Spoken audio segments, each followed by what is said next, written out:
तर hello guys, welcome माय blog. मी आज तुम्हाला दाखवणार आहे.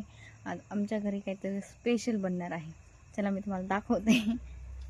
तर हे बघा मित्रांनो, याच्यामध्ये ओवा, जिरे, लसूण, इथं कोथिंबीर, मीठ, मिरची आणि हळद घेतलेली आहे. तर आता हे आपण वाटून घेणार आहे. इथं मी वाटणार नाही, माझी मम्मी वाटणार आहे.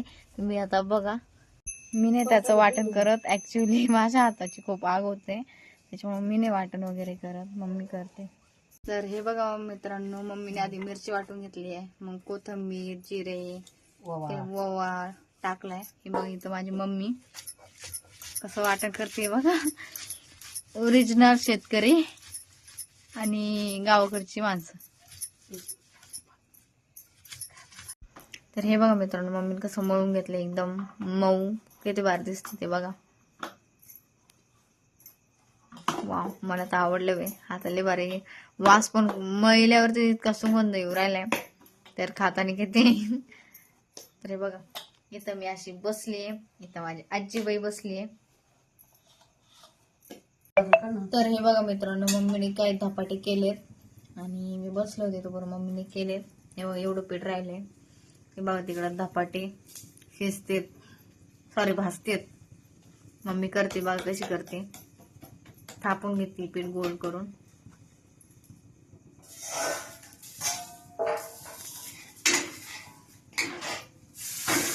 वाव, किती भारी दिसतंय ते. आणि भाजले.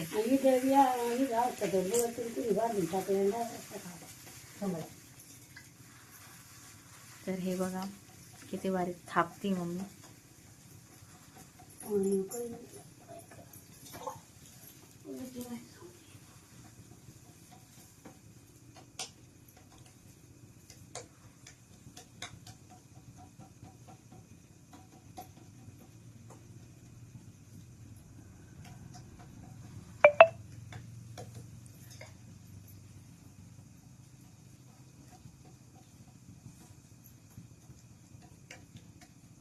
थापून झालंच आहे.